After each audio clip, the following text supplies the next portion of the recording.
Hello Telangana టెక్కి సంబంధించి 19th June రోజు జరిగిన మార్నింగ్ సెషన్లో జరిగింది. తెలుగుకు సంబంధించి క్వశ్చన్స్ అయితే చూద్దామండి. గొల్లరామయ్య కథను రచించింది ఎవరు? పివి నరసింహ. ఉన్నది ఉన్నట్టుగా చెప్పేటువంటి అలంకారం ప్రభావోక్తి.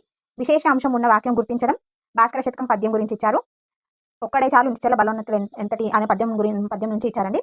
గుణసంధికి సంబంధించింది ఇచ్చారు. కాకుత్సం శేషకవి పద్యం ఇచ్చి ఎవరు రాశారు అని అడిగారు. కాకుత్సం శేషకవి రాసిన పద్యం ఇచ్చేసి ఎవరు రాశారు అని అడిగారు. ఈ బిట్ అయితే లాస్ట్ ఇయర్ టెట్లో కూడా చాలాసార్లు వచ్చిందండి. పాల్కురికి సోమనాథుని బండారి బసవకు సంబంధించిన గ్రంథం గురించి లాస్ట్ ఇయర్ కూడా వచ్చింది అండ్ ఈ ఇయర్ కూడా వచ్చిందండి. సమర్థుడు అనే పదానికి అర్థం. ఆంధ్ర మహాభాగవత పుస్తక రచయిత ఎవరు? చెట్టు పర్యాయ పదాలు. నీటి నుంచి పుట్టింది అనే అర్థం వచ్చే పదం గురించి. ఆంధ్రుల సాంఘిక చరిత్ర రచయిత. ఛందస్సు పద్య లక్షణాలు ద్విపద పద్యం గురించి ఇచ్చారు. సామెత ఇచ్చారు. జానపదం సామెత ఇవైతే ఇస్తారు ఖచ్చితంగా, పొట్టుకథలు అలాంటివి. అండ్ బృహస్పతి తండ్రి అనే పదానికి అర్థం ఇచ్చే నానార్థాలు. ఉపాధ్యాయుడు తండ్రి బృహస్పతి అన్న వీటన్నిటికి పదాన్ని ఇచ్చేది గురువు అండి. అండ్ ఇంగ్లీష్ వచ్చేసి రెగ్యులర్గా వచ్చే గ్రామర్లో ఉండే వచ్చాయండి. Active voice, passive voice, question tag, passage ఇచ్చేసి ఆ క్వశ్చన్ అండ్ ఆన్సర్స్ ఇవ్వడము, చూసే correct answers, plus tenses, meanings, antonyms, synonyms, correct spelling word ఇచ్చారు. సైన్స్లో అయితే కలుషిత నీరు వల్ల వచ్చే వ్యాధులు, NCF 2005 మార్గదర్శకాలు. శృతి దండం కనుక్కున్నది ఎవరు? అవక్షేపం అనగా 2 గదిలో ఉదయం కలిగిన పక్షి. ద్రవాల తాళతన్యతకు కారణం. ఆవరణ వ్యవస్థలో పునరావృత్తిదారులు ఎవరు? పుష్పంలోని ఆవశ్యకత భాగాలు. గొర్రె నుండి ఉన్ని సేకరించడం యొక్క అర్థం.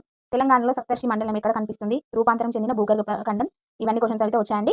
నెక్స్ట్ సైకాలజీలో నుండి అయితే ఈ క్రింది విషయాలు తెలిసిన ఉపాధ్యాయుని ఉత్తమ ఉపాధ్యాయునిగా పరిగణించవచ్చు అనే క్వశ్చన్ వచ్చింది. ఏమి బోధించాలి, ఎలా బోధించాలి, ఎప్పుడు బోధించాలి, ఎక్కడ బోధించాలి అనేసి. నెక్స్ట్ క్వశ్చన్, ఒక తండ్రి తన కుమారునితో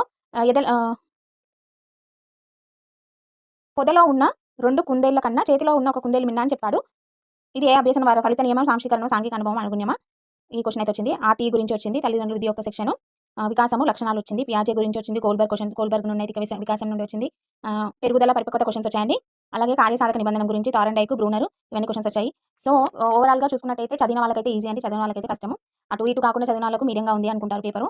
కాకపోతే సైకాలజీ అయితే మీరు రెగ్యులర్గా ఇప్పుడు టెట్ క్వశ్చన్స్ అయినా చూసుకొని వెళ్తే ఏ టాపిక్స్ నుండి వస్తున్నాయో అని చూసుకొని వెళ్తే మాత్రం కంపల్సరీ 30కి 25 మార్క్స్ అయితే కంపల్సరీ వస్తాయండి సైకాలజీ నుండి. అండ్ తెలుగు కూడా అంతే అండి. తెలుగులో కూడా రెగ్యులర్గా ఇచ్చేవే ఇస్తారు. గద్యం నుండి కూడా అంటే ఈజీగా ఇస్తే అయితే గద్యం నుండి తెచ్చుకోవచ్చు. పద్యం కొంచెం అర్థం చేసుకోవడానికి టైం పడుతుంది. ప్లస్ మనకు అంత ఈజీగా అర్థం కాదు. డైరెక్ట్ ఇచ్చేసి అయితే చేయొచ్చు, కానీ ఇండైరెక్ట్గా అర్థాలు, మీనింగ్స్ అలాంటివి ఇచ్చినప్పుడు మనం చేయలేము. అండ్ ఇంకా సామెతలు ఇలాంటివి ఇచ్చిన క్వశ్చన్స్ అయితే చేయొచ్చండి. అండ్ అలంకారాలు, సందులు, సమాసాలు ఇవన్నీ కూడా కంపల్సరీ నేర్చుకుంటే ఈజీగా స్కోర్ చేయొచ్చు. అండ్ ఇంగ్లీష్లో కూడా అండి. ప్లీజ్ అండి, ఆ వీడియో అయితే నచ్చినట్లయితే మీరు లైక్ చేయండి, కామెంట్ చేయండి, సబ్స్క్రైబ్ చేయండి. అందరూ చూస్తున్నారు కానీ ఎవరు సబ్స్క్రైబ్ చేయడం అండి. మీరు సబ్స్క్రైబ్ చేయడం వల్ల, మీరు లైక్ చేయడం వల్ల మీకు కాకుండా వేరే వాళ్ళకి కూడా ఈ వీడియో అనేది యూజ్ అవుతుందండి. వాళ్ళు కూడా ఓకే, ఈ టాపిక్స్ నేను చదువుకోవచ్చు, కొన్ని మార్క్స్ అయినా నేను స్కోర్ చేసుకోవచ్చు అని వాళ్ళకి కూడా తెలుస్తుంది. సో మీరు షేర్ చేయండి, కామెంట్ చేయండి, లైక్ చేయండి. అండ్ ప్లీజ్ అండి సబ్స్క్రైబ్ చేసుకోండి. అండ్ మీకు ఇంకా ఏమైనా వీడియోస్ కావాలన్నా నాకు కామెంట్ చేయండి, నేను కంపల్సరీ ఆ వీడియోస్ చేస్తానండి.